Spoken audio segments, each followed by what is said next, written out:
Assalamualaikum warahmatullahi wabarakatuh. Jadi insya-Allah kita buka majlis kita dengan ummul kitab Al-Fatihah.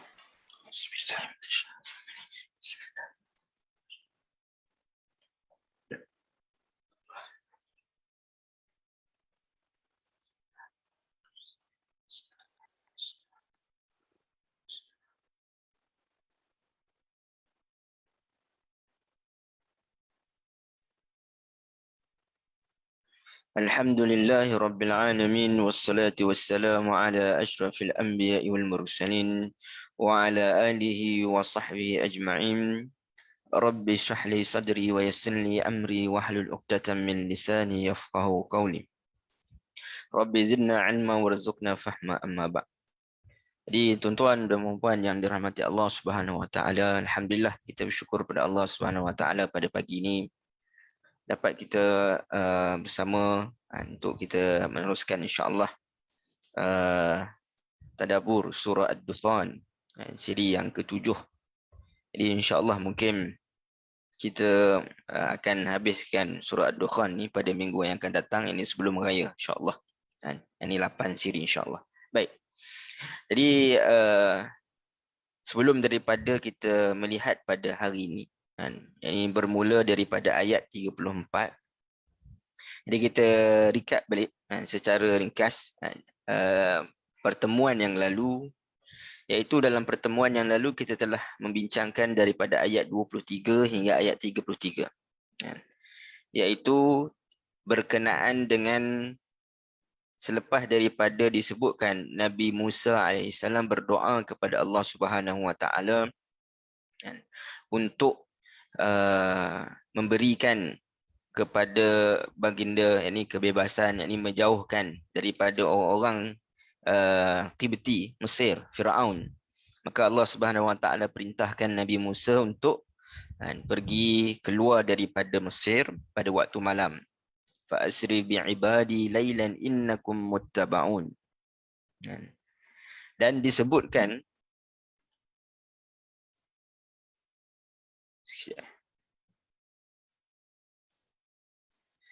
dan kemudian Allah Subhanahu Wa Taala menyebutkan watrukil bahra rahwan innahum jundum mukhraqun.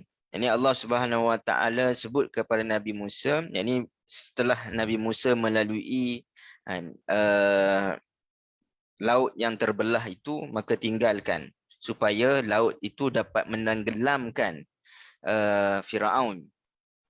Yang mana walaupun mereka ini dengan jundum, mereka ini dengan satu ketenteraan yang ramai, yang besar, yang kuat, tapi di hadapan Allah Subhanahu Wa Taala, Allah sentiasa ada cara, Allah Subhanahu Wa Taala sentiasa mempunyai kemampuan untuk mengalahkan musuh-musuh Islam. Kemudian Allah Subhanahu Wa Taala menyebutkan, ini nak menyebutkan betapa ruginya seorang yang mana mengingkari apa yang dibawa oleh seorang rasul, dengan Allah Subhanahu Wa Taala sebut bahawa setelah mereka ini telah ditenggelamkan, maka tidak ada lagi yang bermanfaat dari apa yang mereka tinggalkan. Kam taraku min jannatin wa uyun, yakni berapa banyak mereka telah meninggalkan kebun-kebun, mata air, wa zuru'in wa maqamin karim, ini daripada jenis-jenis tanaman serta tempat kediaman, wa na'matin kanu fiha fakihin, dan juga kemewahan hidup yang mereka telah lama menikmati perkara tersebut. Dan kemudian Allah Subhanahu Wa Taala menyebutkan pula tentang orang yang mana diberikan cabaran, diberikan ujian, setelah mana mereka menghadapi ujian tersebut dengan cara yang Allah Subhanahu Wa Taala kehendaki, maka Allah berikan kelebihan kepada mereka. Walaupun dari satu sudut mereka ini pada masa akan datang mereka akan melakukan kerosakan, Allah Subhanahu Wa Taala Maha mengetahui yakni keadaan mereka pada ketika itu dan mereka pada akan datang. Mereka itu adalah Bani Israel. Tapi Allah Subhanahu Wa Taala, Maha Pemurahnya Allah Subhanahu Wa Taala, ketika mana kamu buat, kamu hadapi, ketika mana kami menguji kamu, maka kamu berhak untuk mendapatkan ganjaran. Kadzalika wa awrathnaha qauman akharin. Demikianlah Allah Subhanahu wa taala menjadikan segala peninggalan itu adalah milik bagi kaum Bani Israel. Dan Allah Subhanahu wa taala menyebutkan tentang kematian Firaun dan juga Jundun dengan tentera-tenteranya itu tidak ditangisi oleh langit dan bumi. Dan mereka itu tidak lagi diberi tempoh oleh Allah Subhanahu wa taala. Kemudian Allah Subhanahu wa taala sebut walaqad najjayna bani Israila minal azabil muhin. Allah Subhanahu wa taala memberikan kejayaan kepada Bani Israel daripada azab yang menghina, dan daripada Firaun, min Firaun innahu kana 'aliyan minal musrifin. Sesungguhnya Firaun itu adalah orang yang melampaui batas. Dan Allah Subhanahu wa taala sebut memilih Bani Israel walaqad ikhtarnahum ala ilmin 'alal alamin, iaitu kami memilih mereka dalam pengetahuan. Kita sebut dah makna ala ilmin ni, pada pengetahuan Allah Subhanahu wa taala ini tidak terikat dengan masa. Cuma pada masa tu Allah pilih mereka sebagai umat yang mana akan memegang panji agama ni. Tetapi apabila mereka mensia-siakannya, maka Allah Subhanahu wa taala mengubah kedudukan mereka kepada kepimpinan itu diwarisi oleh Nabi SAW dan juga para sahabat umat Nabi SAW. Dan kemudian Allah Subhanahu wa taala sebut wa atainahum minal ayati ma fihi bala'um mubin. Jadi menyebutkan tentang bukti-bukti kenabian Nabi Musa sebagai salah satu bentuk ujian kepada mereka. Baik. Jadi pada pagi ini kita sambung pada ayat 34. Allah Subhanahu wa taala menyebutkan auzubillahi minasyaitonir rajim.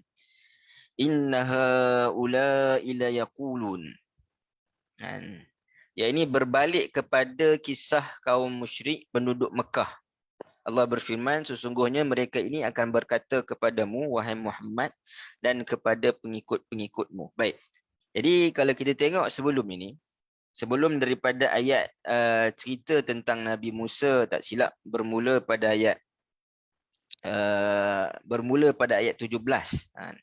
Cerita tentang Nabi Musa dan Firaun ni bermula ayat 17 sehinggalah ayat 33. Sebelum daripada cerita itu, Allah sebutkan tentang dukhan yang mana didatangkan, kita sebut dah tafsirannya, antaranya adalah keadaan waktu kelaparan yang diberikan ataupun diuji oleh Allah Subhanahu wa taala kepada kaum Quraisy. Jadi mereka kata minta kepada Nabi Muhammad untuk Allah mengangkat ni dan kami akan beriman. Tapi ternyata setelah Allah Subhanahu wa taala mengangkat ujian tersebut, mereka tetap juga tidak beriman. Maka Allah datangkan kisah nak menyebutkan bagaimana orang-orang yang mendustakan para rasul, maka Allah Subhanahu wa taala akan menghukum ataupun membinasakan mereka. Bahkan kalau mengikut rasul pun, tapi mengikut dengan ada makna kata ada something yang nak, yani tidak benar-benar mengikuti sebagaimana Bani Israel, walaupun mereka mengikut Nabi Musa keluar daripada Mesir, tapi dalam ayat yang terakhir ayat 33 Allah Subhanahu wa taala menyebutkan tentang wa atainahum minal ayati ma fihi bala'um mubin.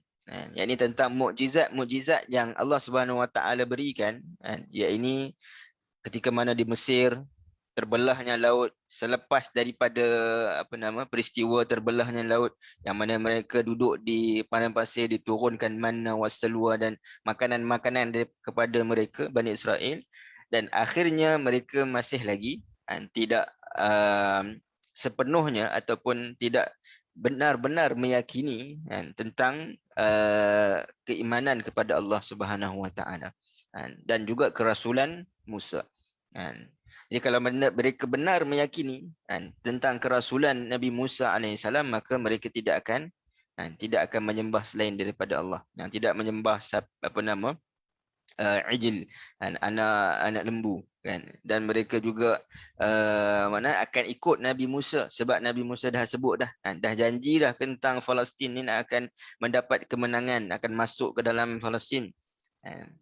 Walaupun mereka mengakui satu sudut Musa sebagai pemimpin mereka, namun dari sudut kerasulan itu tidak benar-benar sepenuhnya, sebulatnya meyakini bahawa Nabi Musa itu adalah rasul mereka. Jadi disebabkan itu maka Allah Subhanahu Wa Taala tarik balik nikmat yang Allah berikan kepada mereka. Jadi nak sebutkan kalau menentang rasul, maka Allah Subhanahu Wa Taala boleh binasakan. Kalaupun mengikut Rasul tak benar mengikuti Rasul, maka Allah boleh tarik balik nikmat-nikmat yang Allah berikan.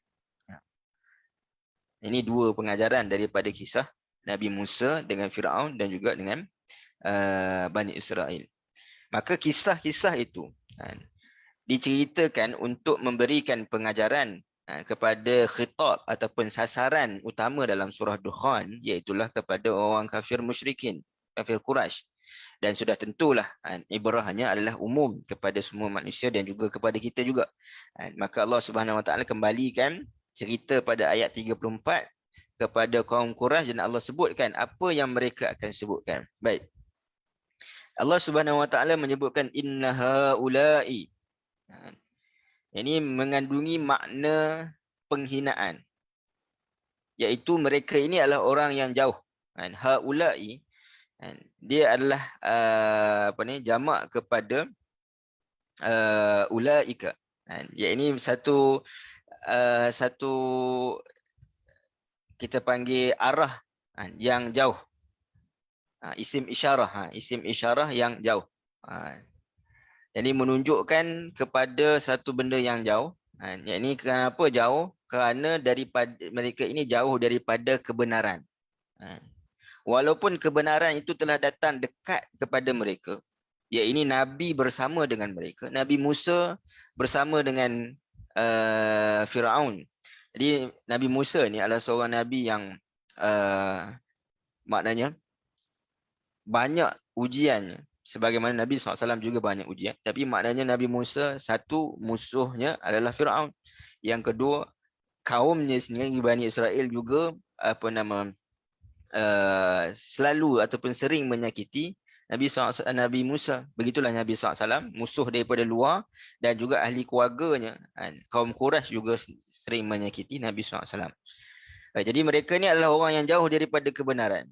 Walaupun kebenaran itu dekat dengan mereka, yang ini berada bersama dengan mereka. Nabi Musa berada bersama dengan Bani Israel. Nabi SAW berada bersama dengan orang Quraisy. Bahkan kita tengok kali pertama kan, yang kita sebut tentang ketika mana Nabi SAW nak menyampaikan dakwah secara terang-terangan.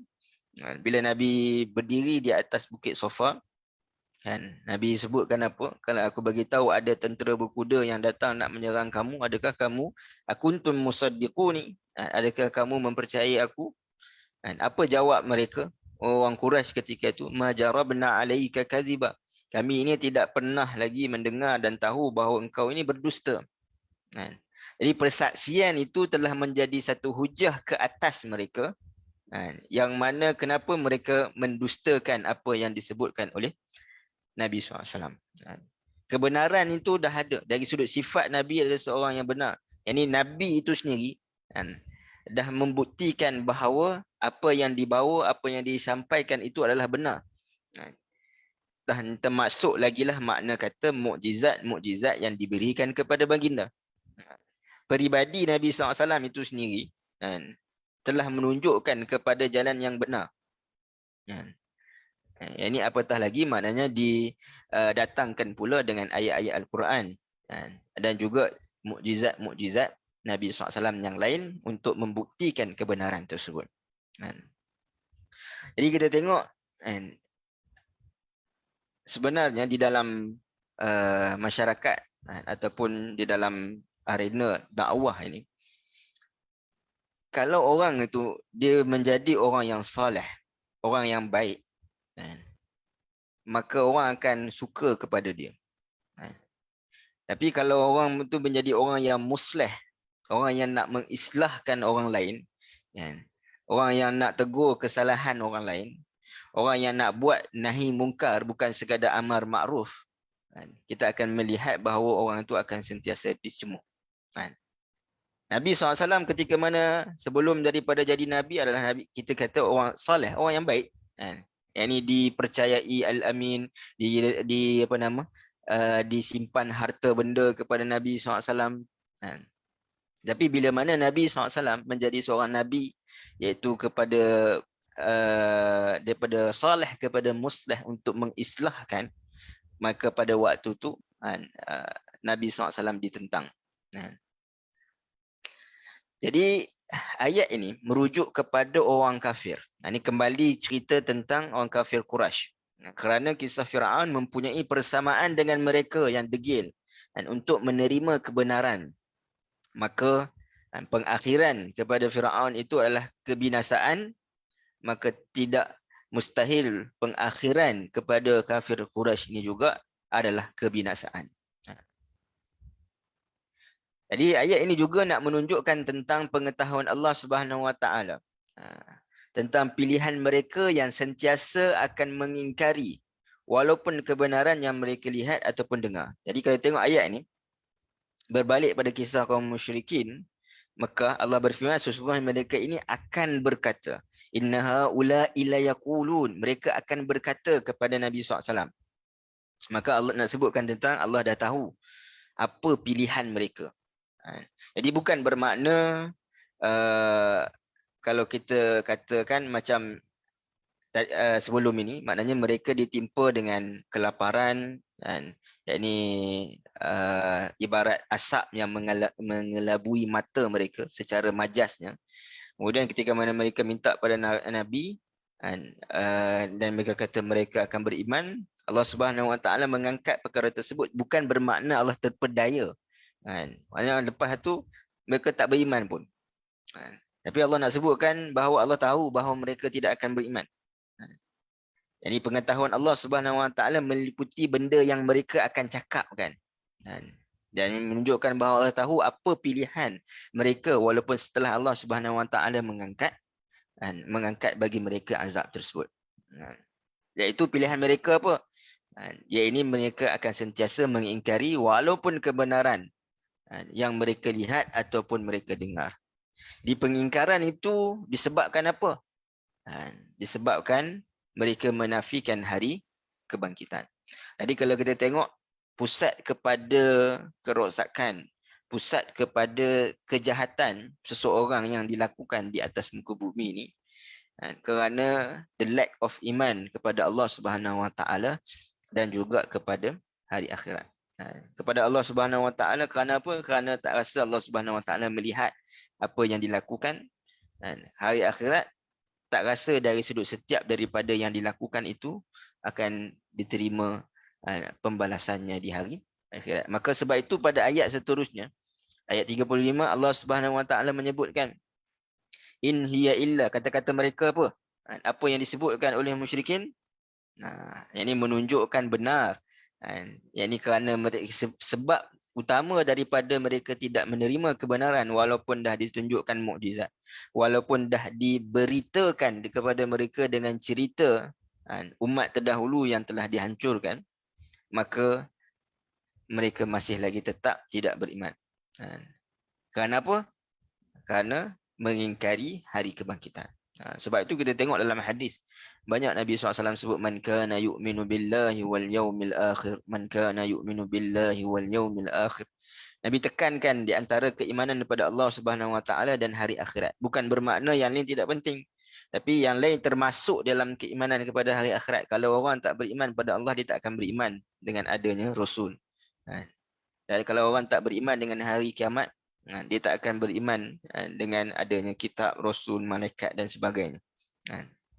Maka kata Allah Subhanahu Wa Taala, apa yang mereka akan sebutkan, in hiya illa mautatunal ula wa ma nahnu bimunsyarin.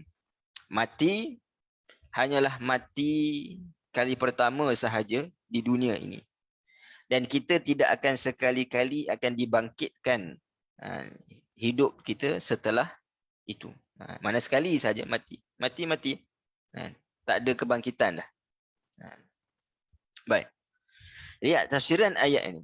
Jadi orang-orang kafir Mekah mengatakan tidak ada akhir kesudahan kecuali hanya kematian pertama yang kami alami setelah kehidupan dunia ini. Setelah itu tidak ada kehidupan dan tidak dibangkitkan dan kami tidak akan dibangkitkan kembali. Jadi kita tengok besar bagi orang yang mana tidak mempercayai hari akhirat ini. Selalu yang saya sebut dalam surah Al-Ma'un, Allah sebutkan tentang orang yang mendustakan ad-din, itulah antaranya maksudnya adalah hari kebangkitan. Jadi hari kebangkitan ini adalah satu benda perkara yang akan datang. Kalau kisah berkaitan dengan Quran, Quran ada dengan kita. Berkaitan dengan Nabi, maknanya dari sudut sejarah, cerita mutawatir kewujudan Nabi SAW itu mutawatir. Hingga kan tidak ada yang boleh menafikan. Tapi cerita hari kebangkitan adalah cerita benda yang akan datang. Belum sesiapa pun daripada Nabi Adam sampailah kepada kita sekarang ni orang yang pernah mengalami hari kebangkitan. Sebab belum berlaku lagi kiamat. Jadi benda yang akan datang ni benda yang sukar untuk sukar untuk diberikan ataupun nak dipercayai, melainkan kalau berita itu datang daripada orang yang kita percayai. Jadi Nabi SAW orang yang dipercayai, maka apa yang disebutkan oleh Nabi SAW adalah terpercaya. Yang ini perkara berkaitan dengan kiamat dan Al-Quran. Jadi orang musyrikin ini mereka tidak mempercayai Nabi SAW. Apatah lagi nak mempercayai Al-Quran. Tapi yang peliknya itulah. Dikontra dengan apa yang mereka sebut kepada Nabi SAW sendiri. Sebelum daripada Rasul ataupun sebelum daripada Nabi berdakwah secara terang-terangan, dengan selepas daripada Nabi dakwah secara terang-terangan. Baik. Jadi ini adalah pengingkaran daripada Allah Subhanahu Wa Taala terhadap sikap-sikap orang yang musyrik, yang mana mereka mengingkari al-ba'ats, hari kebangkitan dan juga hari kiamat. Bahawa di sana tidak ada kehidupan selain kehidupan dunia. Tidak ada kehidupan setelah kematian serta tidak pula kebangkitan dan dihidupkan kembali. Jadi orang yang tidak mempercayai hari kebangkitan, dia akan cenderung melakukan kezaliman kepada orang lain. Sebab tu surah Al-Ma'un dia bermula dengan cerita tentang mana-mana mereka menzalimi anak yatim, mengambil hak anak yatim dan juga tidak menyekat bantuan kepada fakir miskin. Dia akan cenderung untuk melakukan kezaliman kepada orang lain. Apatah lagi maknanya kezaliman pada diri dia sendiri, iaitu apabila dia meninggalkan hak-hak perintah-perintah Allah. Solat bukan dalam keadaan yang benar tujuannya, kerana riak dan sebagainya. Firman Allah Subhanahu Wa Taala, dan tentu mereka akan mengatakan pula, hidup hanyalah di dunia ini dan kita tidak akan sesekali dibangkitkan. Ini surah Al-An'am ayat 29. Jadi perkara yang paling besar dalam keimanan kita kepada Allah Subhanahu Wa Taala, iman dalam rukun iman itu, yakni iman pada Allah Subhanahu Wa Taala dan juga hari kiamat. Jadi bila mana seorang itu dia meyakini adanya hari kiamat dan juga kebangkitan dan manusia akan dihisap, akan diberikan balasan baik ataupun buruk, maka dia akan berjaga-jaga dalam kehidupan dia. Hatta dia nak ambil duit orang RM1 pun, RM2 pun, maka dia akan fikir, berbaloi ke RM1, RM2 ni ambil duit orang lain, sedangkan di hari akhirat tu kena tanggung dari sudut mungkin maknanya balasan-balasan. Apatah lagi maknanya kalau duit itu satu jumlah yang banyak yang melibatkan pula dengan dana awam, harta orang lain. Kalau dia seorang pemimpin, maknanya melibatkan pula tentang harta rakyat. Maka besar dari sudut tanggungjawab tu. Baik. Jadi ketika mana Allah Subhanahu Wa Taala mengatakan hal yang demikian, Kan? Maka mereka pun menggunakan logik akal. Kan? Dan walaupun logik akal mereka sebenarnya tak sesuai dengan tempat tersebut, keadaan tersebut. Iaitu mereka kata apa? Fa'tu bi'abaina in kuntum sadiqin. Kan? Jika tidak, maka bawakanlah datuk nenek kami yang telah mati kalau betul kamu orang-orang yang benar. Kan? Dia cerita Allah Subhanahu Wa Taala sebut tentang hari kiamat. Nabi SAW peringatkan tentang hari kiamat dan hari kebangkitan adalah selepas daripada kematian keseluruhannya. Maknanya selepas berlakunya kiamat baru ada hari kebangkitan, bukan kebangkitan semula di atas muka bumi ni, di dunia ni. Memang tidak ada kebangkitan. Maknanya selepas mati boleh dibangkitkan terus di muka bumi, tak ada. Tapi kebangkitan yang dimaksudkan itu adalah kebangkitan selepas daripada berlakunya kiamat. Tapi maknanya orang musyrikin ini dia guna logik je. Fa'tu bi'abaina in kuntum sadiqin. Kalau betul apa yang kamu cakap, cubalah datangkan datuk nenek moyang kami. Ada yang disebutkan bahawa yang menyebutkan perkataan ni fa'tu bi'abaina in kuntum sadiqin ni adalah Abu Jahal. Abu Jahal datang berjumpa dengan Nabi SAW dan dia minta untuk membangunkan semula moyang mereka. Moyang Nabi SAW juga Qusay bin Kilab. Qusay bin Kilab. Sebab apa Qusay? Qusay bin Kilab ini dia anak ataupun keturunan daripada Fihr. Fihr bin apa nama? Kalau tengok nama nasab Nabi kan sampai kepada Adnan tu adalah nama-nama tu. Saya pun tak hafal sebab panjang kan, nasab tu panjang. Tapi nak sebutkan Qusay bin Kilab ni dia mempunyai pengaruh dari sudut satu, dia menyatu padukan orang Arab. Ya ini dalam kalau kita tengok dalam tafsir surah Quraisy yakni bagaimana Quraisy ini ilaf, diilaf, yang bagaimana penyatuan Quraisy itu antaranya hasil daripada apa yang dilakukan oleh Qusay bin Kilab. Yang ini dia menyatu padukan orang Arab melalui banyak aktiviti perdagangan. Allah berikan kepada mereka keamanan. Di Qusay bin Kilab ini juga antara mereka yang mana dia adalah orang yang mengembalikan tampuk pimpinan Makkah itu daripada Kinanah kepada Quraisy. Ini sebelum Quraisy menjadi pemimpin di Makkah. Dia ada kaum yang lain ataupun kabilah yang lain, Kinanah. Kalau kita tengok dalam Quran, ketika mana dalam hadis Nabi SAW sebut Al-Quran turun dalam 7 huruf. Antara makna 7 huruf itu adalah 7 dialek kabilah Arab. Jadi ada macam-macam, ada Quraisy, ada Kinanah, Tamim, Yaman dan sebagainya. Jadi mereka dalam kawasan tu asalnya maknanya yang menguasai Makkah sebelum daripada Quraisy adalah Kinanah. Jadi orang yang mengembalikan tampuk kepimpinan Makkah itu kepada Quraisy adalah Qusay ibn Kilab. Jadi maknanya dia ni ada tokoh lah. Jadi sebab itu mereka Abu Jahal dia apa nama minta Nabi SAW kembalikan Qusay bin Kilab.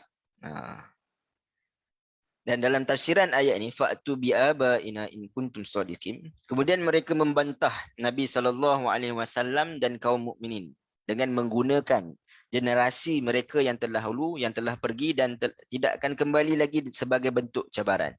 Kembalikanlah generasi kami yang telah mati ke dunia jika kalian orang-orang yang benar tentang al-ba'su, hari kebangkitan yang kalian dakwakan. Jadi ada yang meriwayatkan mereka minta Nabi SAW supaya Allah Subhanahu Wa Taala menyegerakan untuk menghidupkan kembali orang yang telah mati. Mereka meminta pembesar mereka Qusay bin Kilab agar dihidupkan kembali, agar mereka meminta pendapat seputar kebenaran Nabi SAW dan kebenaran al-ba'su. Namun Allah Subhanahu Wa Taala tidak memenuhi permintaan mereka.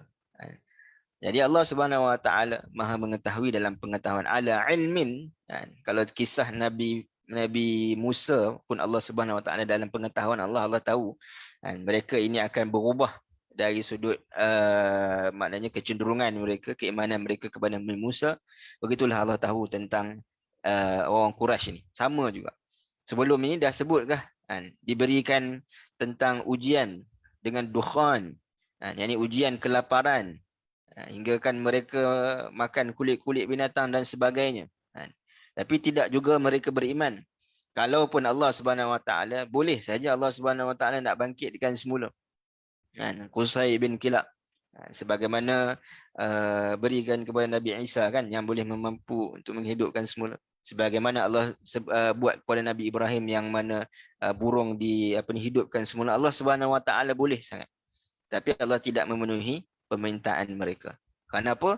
Kerana dalam pengetahuan Allah, Allah tahu mereka tidak akan beriman. Jadi cabaran ini sangat lemah kan, kerana kehidupan kembali akan terjadi pada hari kiamat kita sebut tadi. Jadi bukanlah di dunia ini. Setelah berakhir dan hilangnya dunia, Allah Subhanahu Wa Taala akan mengembalikan alam ini dalam bentuk ciptaan yang baru. Ini maknanya mahsyar. Mereka pun sebut wa ma nahnu bimun syarin. Ini tentang mahsyar. Baik. Kemudian Allah Subhanahu Wa Taala membuat perbandingan. Ini bila mereka mendatangkan bentuk cabaran, sebenarnya cabaran itu mereka tahu bahawa seolah macam mereka merasakan bahawa benda itu tidak mampu untuk dilakukan. Walhal Allah Subhanahu Wa Taala mampu, tetapi Allah Subhanahu Wa Taala tidak melakukannya. Jadi Allah Subhanahu Wa Taala tukar dengan menceritakan ataupun membuat perbandingan sebagai bentuk penghinaan kepada mereka. Iaitu mereka rasa bahawa mereka ini besar, mereka rasa bahawa mereka ini kuat, mereka rasa mereka mempunyai pengaruh yang hebat. Maka Allah Subhanahu Wa Taala sebut ahum khairun am qaumu tubba'in walladzina min qablihim ahlaknahum innahum kanu mujrimin. Mengapa mereka masih berdegil dalam kekufurannya? Adakah mereka yang lebih baik ataupun yang lebih kekuatan dan kehandalannya, ataupun kaum Tubba'? Ini kita akan sebut kaum Tubba' tu apa dia. Dan orang-orang yang terdahulu daripada mereka. Orang-orang itu semuanya kami telah binasakan, kerana sesungguhnya mereka adalah orang-orang yang berdosa. Okay. So daripada ayat ini, satu gambaran kita dapati bahawa nampak macam kaum Tubba' ini adalah salah satu kaum yang telah dibinasakan oleh Allah Subhanahu Wa Taala. Sebab Allah kata innahum kanu mujrimin. Mereka itu adalah daripada orang-orang yang berdosa. Jadi kita tengok pada tafsir. Jadi permulaan ayat ini maknanya Allah Subhanahu Wa Taala mengancam dan memperingatkan mereka, yakni Quraisy, kafir Quraisy, terhadap hukumannya, yang mana tidak bisa ditolak dengan membandingkan mereka dengan satu kaum yang terdahulu yang lebih hebat daripada mereka. Sebelum ni dah cerita satu kisah Nabi Musa dengan Firaun. Itu pun maknanya Firaun mempunyai legasi ataupun kuasa yang lebih besar daripada mereka. Jadi Allah Subhanahu Wa Taala sebutkan lagi untuk maknanya menegaskan. Yang ini ada kaum yang lebih dekat, sebab Tubba' ni dia dekat dengan Yaman. Kaum Tubba' dekat Yaman ni lebih berhampiran. Kalau Mesir mungkin jauh sikit. Ni kalau Yaman ni maknanya sebelah selatan Mekah. Bahkan mereka pun sentiasa pergi ke Yaman untuk melakukan maknanya aktiviti perdagangan yang lebih dekat dengan mereka. Dan kaum Tubba' ni maknanya mereka lebih hebat dari sudut ketenteraan. Sebab Yaman ni antaranya kan apa nama bagaimana ketenteraan Abraha ni. Dia juga berasal daripada ni kaum tu, yang mana menduduki di tempat yang Yaman di selatan Mekah. Baik. Apakah kaum kafir Quraisy keturunan daripada Arab Adnan memiliki kekuatan dan pertahanan yang lebih daripada Tubba' al-Himyari, iaitu keturunan Arab Kahtan, yang memiliki tentera yang kuat dan besar, jadi memiliki negara peradaban yang maju dan besar. Begitu juga dengan umat-umat sebelum mereka, seperti kaum Ad, kaum Samud dan lain-lain sebagainya. Mereka telah dibinasakan kerana kekufuran dan juga dosa mereka. Membinasakan yang lebih rendah daripada mereka akibat dosa dan kelemahannya adalah lebih mudah maka untuk membinasakan kafir Quraisy, kerana kekufurannya tidaklah mereka lebih baik daripada kaum Tubba' dalam hal jumlah kebesaran dan kekuatan. Baik. Siapa kaum Tubba' ni? Siapa Tubba' ni? Baik. Dalam riwayat ada menyebutkan Tubba' ni adalah seorang lelaki yang soleh. Cuma kita fikirkan kenapa ada hadis nanti dari bawah tu, ada hadis Nabi SAW menyebutkan tentang jangan mencaci kaum Tubak ni, sebab mereka ni Muslim. So perbandingan tadi, Allah Subhanahu Wa Taala kan sebut tadi ayat 37, ahum khairum am qaumu tubba'u walladzina min qablihim ahlaknahum. Tapi kalau kaum Tubba' itu adalah kaum yang mana beriman, kenapa Allah Subhanahu Wa Taala sebut ahlaknahum? So perbandingannya itu perbandingan tentang apa? Boleh faham tak? Mana Allah bandingkan Quraisy dengan kaum Tubba' tu apa bentuk perbandingan? Jadi sebenarnya Allah membandingkan Quraisy, dia ada dua tafsiran. Yang pertama, sebab Tubba' itu dia adalah gelaran kepada raja. Tubba' itu adalah gelaran kepada raja di orang-orang Himyar di Sabak. Yang ni Sabak ni di Yaman lah. Di Yaman. Sebagaimana kalau Parsi kan, dinamakan rajanya Kisra. Untuk Romawi nama Kaisar. Firaun bagi raja yang mana gelaran Mesir kuno. Najasyi ini bagi Habsyah.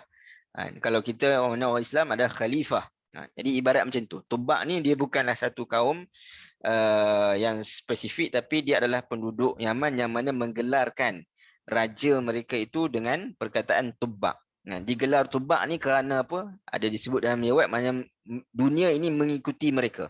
Maknanya mereka monopoli ini kekuatan. Yang ni di kawasan Tanah Arak tu mereka paling kuat lah. Jadi dunia mengikuti mereka. Baik. So apa makna ayat ini? Kita nak faham apa makna ayat ini. Allah kata ahum khairun an qaumu tubba'u walladzina min qablihim. So ada dua tafsiran. Tafsiran yang pertama, kaum Tubba' ini yang mana raja yang mereka gelar raja mereka sebagai Turba', sebagaimana Mesir menggelar raja mereka Firaun. So mereka ada waktu-waktu ataupun keadaan-keadaan yang raja mereka itu bukanlah raja yang beriman. Sebagaimana Mesir. Yang ni ada waktu ketua mereka itu, pemimpin mereka itu, raja mereka bukanlah daripada kalangan orang beriman, maka Allah Subhanahu Wa Taala mengalahkan orang yang tidak pemimpin yang tidak beriman dengan menggantikan pemimpin Tubba' yang lain. Yang ni raja yang lain yang mana beriman. Itu tafsiran pertama. Maknanya yang dihapuskan itu adalah hapuskan raja yang tidak beriman. So nama-nama ni sebenarnya kalau tuan-tuan dan puan nak baca lanjut dengan kisah Tubba' ni, disebutkan dengan panjang dalam Sirah Ibn Hisham. Sirah Ibn Hisham disebutkan panjang cerita tentang kaum sebelum daripada kelahiran Nabi SAW ni. Baik, kaum Tubba'. Jadi itu tafsiran pertama, maknanya yang Allah Subhanahu Wa Taala hancurkan tu adalah orang yang tidak beriman, raja yang tidak beriman. Yang kedua, Tubba' ini sebagaimana yang disebutkan, sebab secara zahirnya kita sebut yang dimaksudkan oleh Allah Subhanahu Wa Taala ini adalah hanya salah seorang raja Yaman waktu itu, yang orang Arab lebih mengenalinya dengan nama Tubba'. Oleh kerana itu, Rasulullah SAW bersabda, dan aku tidak tahu apakah Tubba' itu terlaknat ataupun tidak. Maknanya dia beriman ataupun tidak. Baik. Cuma dalam riwayat yang lain, daripada Ibn Abbas dalam riwayat Tabarani, Rasulullah SAW bersabda, janganlah kalian mencaci kaum Tubba' kerana dia adalah seorang Muslim. Bahkan disebutkan Tubba' ini ketika mana dia menulis, raja, ketika dia menulis surat dan sebagainya, dia akan menyebutkan dengan nama Allah Subhanahu Wa Taala. So maknanya ada raja yang beriman, ada raja yang tak beriman. Jadi tafsiran pertama boleh jadi yang dimaksudkan Allah ahlaknahum innahum kanu mujrimin itu mujrimin itu adalah merujukkan kepada raja yang tidak beriman, maka Allah Subhanahu Wa Taala kalahkan, hancurkan, binasakan mereka. Itu tafsiran yang pertama. Tafsiran yang kedua, perbandingan di sini adalah bukan perbandingan dari sudut mereka kaum Tubba' itu yang dibinasakan, tapi perbandingan kaum Quraisy dengan kaum Tubba' itu adalah perbandingan dari sudut kekuatan. Sebab tu kalau kita tengok dalam slide yang sebelum ni saya sebut, yang ini mereka lebih baik dari kaum Tubba' dalam hal jumlah, yang ini ramainya, ini kebesaran, kekuatan, Tentera tu, kekuatan tentera, dari sudut alatan-alatan perang, kan kaum Yaman ni mereka ada gajah dan sebagainya, kan. Jadi nak sebutkan perbandingan itu adalah perbandingan dari sudut ketenteraan, dari sudut kekuasaan, pengaruh dan sebagainya. Adapun yang dimaksudkan dengan ahlaknahum itu adalah kaum-kaum min qablihim, kaum-kaum yang sebelum itu, sebelum daripada Tubak yang beriman tu. Jadi sebab tu tadi antara tafsiran kita ada sebutkan tentang kaum Ad, kaum Thamud yang disebutkan yang mana mereka itu telah dibinasakan oleh Allah Subhanahu Wa Taala. Faham yang ni yang pertama maknanya boleh jadi makna perbandingan ini. Kenapa Allah buat perbandingan antara kaum Quraisy dengan Tubak itu? Kerana kaum Tubak itu ada yang mana pemimpin mereka adalah orang yang kafir, yang mana mereka itu dibinasakan oleh Allah Subhanahu Wa Taala. Cuma ada hadis daripada Nabi SAW bahawa ada pemimpin Tubak ini ada juga yang beriman. Kalau tengok dalam Sirah Ibn Hisham saya ada bacalah. Cuma kita tak bawa sebab banyak dia punya nama-nama tu banyak riwayat-riwayat. Banyak. Jadi ada pula yang mana beriman. Yang mana beriman kalau perbandingan dengan yang beriman, mana perbandingan itu adalah dari sudut kekuatan, ketenteraan. Dan mana sebelum daripada mereka, ini kaum Ad, kaum Samud, yang ini lagi lama, jauh daripada mereka, maka menunjukkan bahawa mereka itu telah dibinasakan oleh Allah Subhanahu Wa Taala kerana mereka itu adalah orang yang mujrimin. Mujrim ini dalam Quran dia tidak hanya orang yang mana kufur. Sebab mujrim ini Allah Subhanahu Wa Taala sebut dalam Quran dia berada kekal di dalam neraka. Sebab mujrim ini orang yang berdosa dan juga dia melakukan kerosakan, jenayah dan juga melakukan kerosakan di atas muka bumi. Baik. Kemudian Allah Subhanahu Wa Taala menyebutkan, "Wa ma khalaqnas samawati wal arda wa ma bainahuma la'ibin." Semua penciptaan memberikan pelajaran. Jadi Allah Subhanahu Wa Taala sebutkan, dan tidaklah kami menciptakan langit dan bumi serta segala yang ada di antara kedua-duanya secara main-main. La'ibin. Baik. Kemudian Allah Subhanahu Wa Taala menegakkan dalil kekuasaannya sebagai petunjuk. Ini boleh untuk membangunkan semula, membangkitkan semula. Bagaimana mereka mengingkari adanya hari kebangkitan sedangkan alam ini diciptakan oleh Allah Subhanahu Wa Taala. Mereka telah menyaksikan kekuatan kuasa kami. Yakni dalam surah Dukhan ni antara makna kuasa ni, makna Allah Subhanahu Wa Taala telah memberikan kepada mereka pelepasan daripada ujian kelaparan.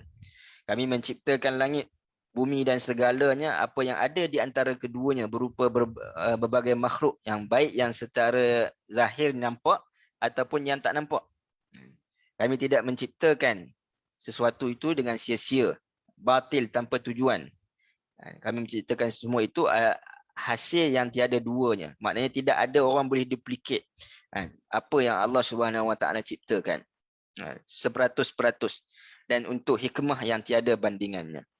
Dalam surah Al-Mu'minun Allah Subhanahu Wa Taala menyebutkan, maka apakah kamu mengira bahawa kami menciptakan kamu main-main tanpa ada maksud dan bahawa kamu tidak akan dikembalikan kepada kami?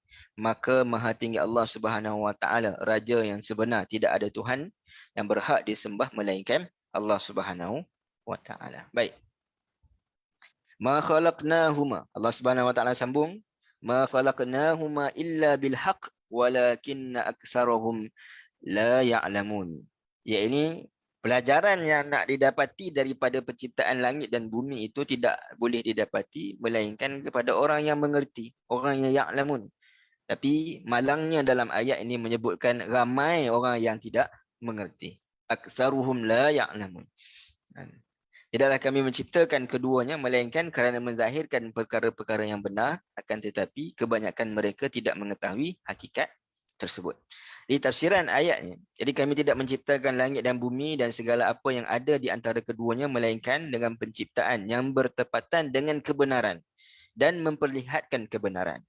Bilhaq itu maknanya yang bertepatan dengan kebenaran. Ya, ini kalau kita tengok apa yang Allah Subhanahu Wa Taala ciptakan, semuanya tersusun cantik. Kalau fakta-fakta berkaitan dengan langit dan bumi, dia bertepatan dengan apa yang dikaji oleh manusia. Kerana Allah Subhanahu Wa Taala yang menciptakan dan Allah yang memberikan ilmu. Dan memperlihatkan kebenaran. Apa yang lebih penting? Ia memperlihatkan kebenaran. Iaitu memberikan dalil yang membuktikan bahawa wujudnya pencipta Allah, iaitu Allah Subhanahu Wa Taala. Akan tetapi orang-orang musyrik ini tidak mengetahui itu, kerana mereka hanya memandang dari sudut pandangan sebagaimana pandangan biasa. Jadi mereka tidak mengharapkan pahala dan juga mereka tidak takutkan siksaan daripada Allah Subhanahu Wa Taala. Baik. Kemudian Allah Subhanahu Wa Taala sebut pada ayat yang seterusnya, ayat 40. Ayat ke-40 hingga ayat 50, Allah Subhanahu Wa Taala menyebutkan tentang gambaran pengakhiran bagi hari kiamat, pada hari kiamat bagi orang-orang yang kafir. Ini Allah Subhanahu Wa Taala sebut tentang masir ataupun tempat kembali orang yang kufur, dengan menyebutkan detail di dalam inna syajarataz zakum dan sebagainya. Dan Allah Subhanahu Wa Taala juga menyebutkan tentang orang yang bertakwa, innal muttaqina fi maqamin amin. Jadi gambaran pengakhiran pada hari kiamat. Jadi bagaimana yang disebutkan dengan hari kiamat. Baik, Allah Subhanahu Wa Taala menyebutkan inna yaumal fasli miqatuhum ajma'in. Hari pemutusan hukum. Sesungguhnya hari pemutusan hukum itu untuk memberikan balasan, ialah masa untuk mereka semua berhimpun. Baik. Ini tafsiran ayatnya. Kenapa hari kiamat? Hari kiamat ni banyak namanya. Antara salah satu nama yang disebutkan di dalam ayat ni adalah yaumul fasl. Hari keputusan ataupun hari penentuan, pemisahan. Fasl ini juga membawa maksud pemisahan. Baik. Kenapa disebutkan yaumul fasl? Kerana pada hari itu Allah Subhanahu Wa Taala memutuskan hukum di antara umat manusia. Maknanya ada orang yang mana mendapat balasan kebaikan, ganjaran kebaikan, ada orang yang mendapat balasan keburukan.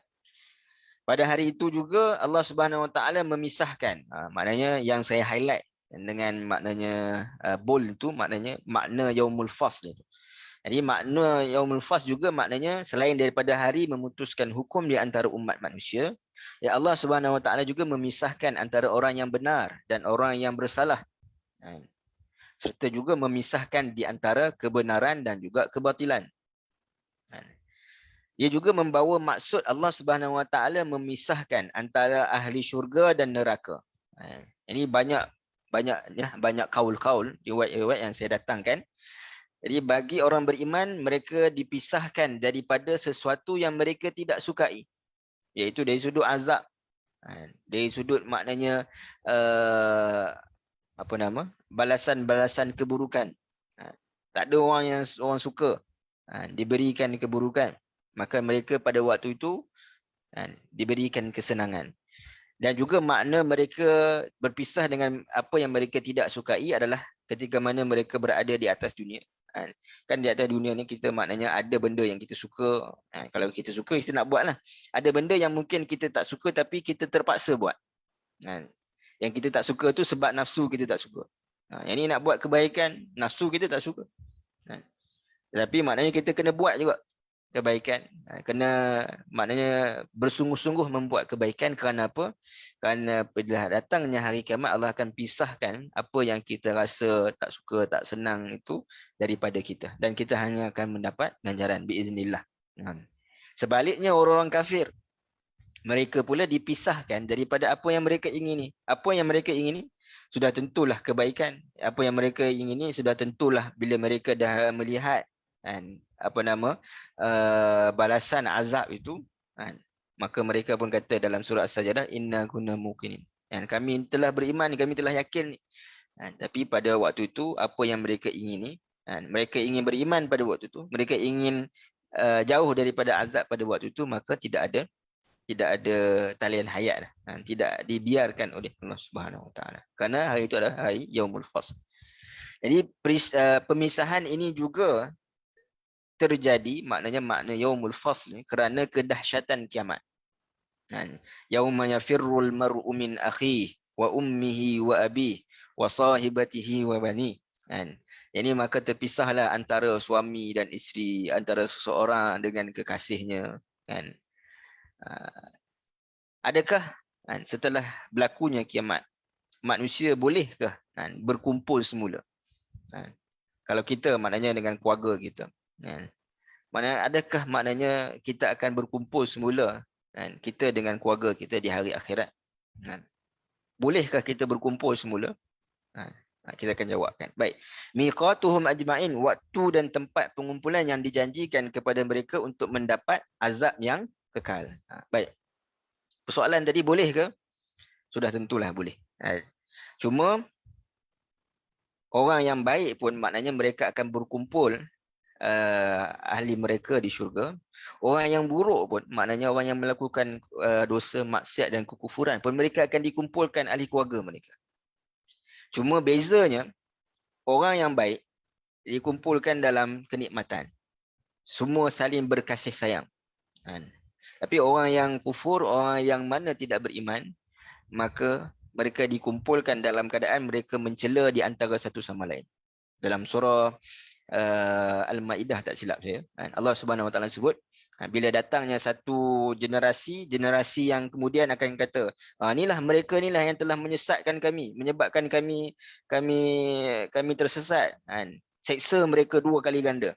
Ini keluarga itu masing-masing berkumpul bagi orang yang tak beriman, tapi saling laknat melaknat, tuduh menuduh dari sudut, kamulah sebab aku masuk neraka, kamulah. Tapi apa yang kita nak sudah tentulah. Makna kata kita nak berkumpulnya kita bersama dengan keluarga kita yang kita kasihi di dalam syurga Allah Subhanahu Wa Taala.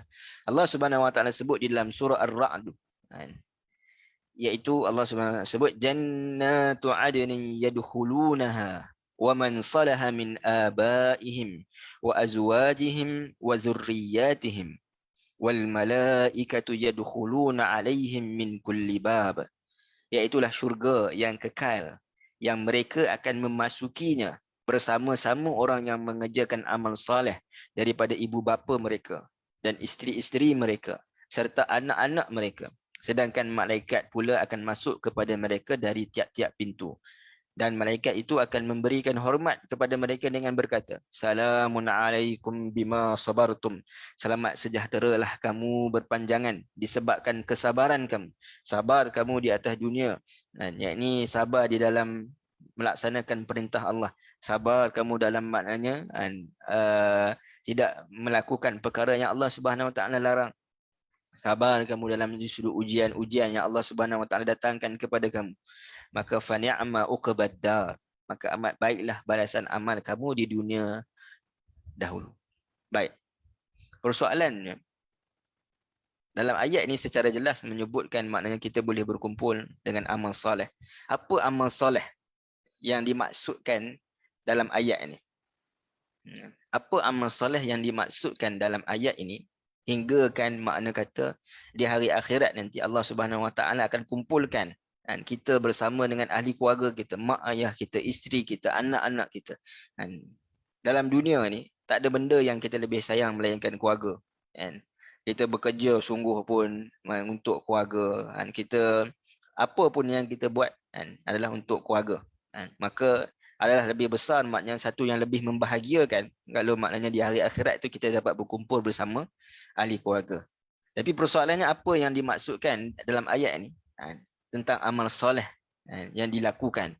Maka disebutkan dalam ayat yang sebelumnya, dalam surah yang sama, surah Ar-Ra'd, daripada ayat 19 sampai ayat 22, iaitu tentang amal soleh yang dilakukan adalah yang Allah sebut dalam ayat 19, afaman ya'lamu annama unzila ilaika min rabbikal haqq kaman huwa a'ma innama yatazakkaru ulul albab. Iaitu maka adakah orang yang mengetahui bahawa Al-Quran yang diturunkan kepadamu daripada Tuhanmu itu perkara yang benar sama dengan orang yang buta mata hatinya? Sudah tentu tak sama. Sesungguhnya orang-orang yang mahu memikirkan hal itu hanyalah orang-orang yang berakal sempurna. Amal soleh apa yang disebutkan dalam ni adalah berkaitan dengan hubungan dengan Al-Quran. Jadi maknanya dari sudut bacaan dengan Quran, kan dalam hadis Nabi SAW sebut, kan, nanti kita sebutkan di hujung nanti tentang syafaat, kan, bentuk-bentuk syafaat yang boleh didapati, antaranya daripada Al-Quran. Jadi melahirkan kita nak keluarga kita, generasi kita ini, maknanya keluarga yang mana ahli Al-Quran. Bukan maknanya semua hafiz Quran, tak semestinya. Kalau dapat maknanya Alhamdulillah lah, rezeki. Tapi maknanya paling kurang adalah orang yang hidup dengan panduan wahyu. Sebab di sini dia tidak hanya menyebutkan tentang bacaan ataupun hafazan. Kerana perincian kepada Al-Quran yang diturunkan dengan daripada Allah min rabbikal haq itu, perinciannya adalah tentang sifat-sifat. Ini orang yang hidup dengan panduan Al-Quran, iaitu allazina yufuna bi ahdillah wa la yanquduna mitsaq. Orang yang mana menyempurnakan perjanjiannya dengan Allah Subhanahu wa taala. Apa perjanjian kita dengan Allah? Alastu bi rabbikum qalu bala. Ini kita menyatakan bahawa Allah Subhanahu wa taala itu adalah Rabb kita satu-satunya. Wala yanquduna al-mitsaq, dan tidak merombak ataupun mencabuli perjanjian dengan Allah Subhanahu wa taala itu. Abu ulaka bi ni'matika alayya wa abu bi dzambi faghfirli. Ini kita mengiktiraf dari sudut memang kita ada perjanjian dengan Allah Subhanahu wa taala, tapi disebabkan taksir, disebabkan kita kelemahan kita, maka kita mohon ampun pada Allah Subhanahu wa taala dalam sayyidul istighfar. Dan juga siapa lagi ciri-cirinya lagi? Ini ciri-ciri ini adalah ciri-ciri orang yang mana hidup dengan panduan Quran. Orang yang hidup dengan panduan Quran, dia tidak akan ingkar kepada janji dia. Janji pada Allah, bahkan janji juga bersama sesama manusia. وَالَّذِينَ يَصِلُونَ مَا أَمَرَ اللَّهُ بِهِ أَنْ يُوصَلَ وَيَخْشَوْنَ رَبَّهُمْ وَيَخَافُونَ سُوءَ الْحِسَابِ. Dan orang-orang yang menghubungkan perkara yang disuruh oleh Allah supaya dihubungkan, dan orang yang menaruh bimbang akan kemurkaan Tuhan mereka, serta takut kepada kesukaran yang dihadapi semasa soal jawab dan hitungan amal. Ini kepercayaan, keimanan kita sebutkan tadi. Ini nak berkumpul semula dengan ahli keluarga adalah ini kita mendidik dari sudut percayakan tentang hari akhirat dan juga keimanan pada Allah Subhanahu wa taala. Dan itulah maknanya didikan yang paling penting yang diperlukan. Kalau kita tengok Luqmanul Hakim kan, dia sebut apa yang pertama, jangan mensyirikkan Allah. Dan dari sudut akidah itu yang penting, yang paling utama. وَالَّذِينَ صَبَرُوا ابْتِغَاءَ وَجْهِ رَبِّهِمْ وَأَقَامُوا الصَّلَاةَ وَأَنْفَقُوا مِمَّا رَزَقْنَاهُمْ سِرًّا وَعَلَانِيَةً وَيَدْرَؤُونَ بِالْحَسَنَةِ السَّيِّئَةَ أُولَئِكَ لَهُمْ عُقْبَى الدَّارِ. Dan orang-orang yang sabar, sabar tadi disebut, mengharapkan keredaan Tuhan mereka semata-mata, dan mendirikan sembahyang dan mendermakan apa yang mana yang kami kurniakan kepada mereka, secara bersembunyi ataupun secara terbuka. Dan mereka pula menolak kejahatan dengan cara yang baik. Mereka itu semua adalah disediakan bagi mereka balasan yang sebaik-baiknya di hari akhirat. Jadi kesimpulan daripada amal soleh yang akan membawa kita akan berkumpul dengan keluarga kita ini adalah kita kembali maknanya menghidupkan suasana Al-Quran di dalam rumah kita, dalam adik-beradik kita. Iaitu melalui apa? Melalui bukan semestinya melalui semata-mata bacaan dan juga hafazan, tetapi maknanya melalui tingkah laku, melalui maknanya cara kita bermuamalah. Muamalah kita itu adalah melalui sifat dan akhlak yang ditunjukkan oleh Al-Quran. Jadi mudah-mudahan Allah Subhanahu Wa Taala mengumpulkan kita bersama ahli keluarga kita di syurga insya-Allah. Baik. Sikit lagi 2 ayat. Allah Subhanahu Wa Taala sebut hari yang mana tadi disebutkan Yaumul Fasl itu kembali kepada orang kafir, sebab konteksnya adalah orang kafir, iaitu Allah kata yauma la yughni maulan an maulan syai'a wala hum yunsarun, iaitu hari seorang kerabat ataupun seorang sahabat karib tidak dapat memberikan sebarang perlindungan kepada seorang kerabat ataupun sahabat karibnya, dan mereka pula tidak akan diberikan pertolongan. Jadi Allah Subhanahu Wa Taala sebut dalam pelbagai ayat. Antara surah Al-Mumtahanah, Allah sebutkan bahawa kaum kerabat dan anak-anak kamu yang mana tidak menurut kamu beriman, tidak sesekali akan mendatangkan sebarang faedah kepada kamu pada hari kiamat. Allah akan memisahkan di antara kamu semua, dan ingatlah Allah Maha melihat segala yang kamu kerjakan. Dan surah Al-Mu'minun Allah Subhanahu Wa Taala sebut, apabila ditiupkan sangkakala, maka pada hari itu tidak ada lagi manfaat pertalian kerabat di antara mereka, dan tidak pula sempat mereka bertanya-tanya Ha. Dalam ayat yang lain, surah Al-Ma'arij juga Allah Subhanahu Wa Taala sebutkan, dan sahabat karib tidak bertanyakan hal sahabat karibnya. Sebab apa? Masing-masing dengan hal masing-masing. Ha. Sibuk fikir hal masing-masing, tak fikir lah. Ha. Sebab itu dalam hadis ada sebutkan tentang Rasulullah sebut pada orang mahsyar ni, manusia akan dibangkitkan dalam keadaan berbogel, telanjang. Aisyah tanya, takkan mereka, dah keadaan tu kenapa takkan mereka tak melihat antara satu sama lain? Nabi SAW sebut pada waktu itu, semua sibuk dengan amal masing-masing. Dah tak fikirlah. Tak tahulah siapa. Yang duduk sebelah je, apa yang dibuat, apa yang dipakai, tak fikirlah. Fikir masa depan sendiri sahaja. Dan dalam surah Al-Baqarah, Allah Subhanahu Wa Taala sebut, dan peliharalah diri kamu dari azab sengsara yang padanya seorang yang tidak dapat melepaskan orang lain sedikit pun, dan tidak diterima syafaat daripadanya, dan tidak pula diambil daripadanya sebarang tebusan. Baik. Kemudian Allah Subhanahu Wa Taala sebut pada ayat yang terakhir, maaf saya lupa nak edit dia punya atas ni, illa marrahimallah innahu wal azizur rahim. Jadi walaupun ayat sebelum ni sebutkan tentang tidak ada syafaat, tidak ada orang yang boleh bantu dan sebagainya, itu bukan maknanya secara mutlak, tetapi dia ada istisna, pengecualian, kecuali orang yang dirahmati oleh Allah. Maknanya kalau orang yang nak memberikan syafaat pun, maka syafaat itu adalah datang daripada Allah Subhanahu Wa Taala.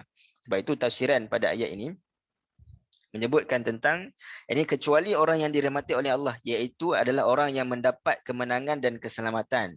Ia tidak memerlukan syafaat daripada orang lain selain daripada Allah. Allah Subhanahu Wa Taala zat yang maha perkasa, yang mana tidak ada seorang pun daripada musuh-musuhnya yang boleh terlepas daripada azabnya. Baik. Jadi istisna ni apa? Istisna ni pengecualian. Pengecualian tu adalah huruf illa tu. Illa marrahimallah. Apa makna pengecualian di sini? Ada yang menyebutkan maknanya munqati'. Munqati' ni maknanya terputus. Makna kata tidak ada siapa pun yang boleh memberi syafaat kepada orang lain melainkan Allah Subhanahu Wa Taala. Pengecualian itu adalah kepada Allah Subhanahu Wa Taala. Maka pengecualian itu adalah munqati', terputus. Tak ada siapa pun boleh. So macam mana syafaat Nabi, bagaimana syafaat Quran dan sebagainya. Itu maknanya makna istisna itu juga. Yang kedua dipanggil istisna muttasil, iaitu yang bersambung. Ini maknanya tidak ada seorang pun yang bisa ataupun yang boleh memberikan kemanfaatan kepada kaum kerabatnya kecuali orang-orang beriman yang dengan izin Allah Subhanahu Wa Taala mereka dapat memberikan syafaat kepada orang yang lainnya. Dan Allah Subhanahu Wa Taala sebut Al-Aziz, yang berautoriti, yang memberikan balasan yang setimpal, dan Ar-Rahim, yang maha penyayang. Yang ini balasan yang setimpal kepada orang yang melakukan keburukan, dan Ar-Rahim, yang penyayang, yang memberikan ganjaran yang lebih kepada orang yang membuat kebaikan. Jadi di sini pun menunjukkan tentang rahmatnya Allah. Dari sudut siapa yang buat keburukan, maka diberikan balasan yang setimpal. Siapa yang buat kebaikan, maknanya digandakan kebaikan itu dengan pahala dan juga ganjaran yang besar. Maka kita sebutkan, adakah tidak ada syafaat? Ada. Tapi cuma syafaat itu juga adalah berdasarkan daripada rahmat Allah Subhanahu Wa Taala, berdasarkan daripada pemberian Allah Subhanahu Wa Taala. Dan sudah tentulah syafaat yang paling besar dan yang kita sangat-sangat harapkan, iaitulah syafaat daripada Nabi SAW yang disebut sebagai syafaatul uzma, syafaat yang paling besar. Dan juga antaranya syafaat daripada Al-Quran. Iqra'ul Quran fa innahu ya'ti yaumal qiyamah syafi'an li ashabi, hadis riwayat Muslim. Yang ini bacalah Al-Quran. Yang ini kita ambil peluang hari ini, maknanya malam ni kita dah masuk 10 terakhir Ramadan. Yang ini kita gandakan lagi, maknanya hubungan kita dengan Quran, bacaan, kefahaman kita, mudah-mudahan kita lah menjadi salah seorang yang diberikan syafaat daripada Al-Quran. Dan orang yang menghafalkan, dalam riwayat yang lain menyebutkan tentang ini, memberikan syafaat antaranya kepada kedua ibu bapanya, pada ahli keluarganya. Syafaat daripada amal soleh, yang ini amal soleh yang kita sendiri lakukan, juga memberikan syafaat. Yang ini syaratnya mestilah amal soleh itu yang dilakukan ikhlas kerana Allah Subhanahu Wa Taala. Dan amal soleh itu adalah satu amalan yang berterusan. Walaupun kecil, dalam hadis disebutkan inna habba amal indallah adwamuha wa in qilla. Apa yang amal yang paling disukai oleh Allah Subhanahu Wa Taala adalah yang berterusan walaupun kecil ataupun walaupun sedikit, dan syafaat daripada teman yang soleh. Dalam hadis riwayat Muslim juga tak silap, ayat ini berkaitan dengan banyakkan kita bergaul dengan orang-orang yang soleh. Mungkin kita ni bukanlah daripada orang-orang soleh, tapi maknanya dengan kita berada bersama orang-orang yang baik, dengan para ulama kita, mudah-mudahan kita menumpang kebaikan kepada mereka, kita mendapat maknanya tempiasan kebaikan daripada mereka, dan juga mudah-mudahan kita mendapat syafaat daripada orang yang soleh. Orang yang soleh ni termasuklah, ada yang kata ada termasuk para syuhada, para ulama dan sebagainya. Jadi wallahu taala alam. Ni mungkin sekadar tu yang kita pada pagi ni. Kalau ada mungkin soalan ataupun pandangan.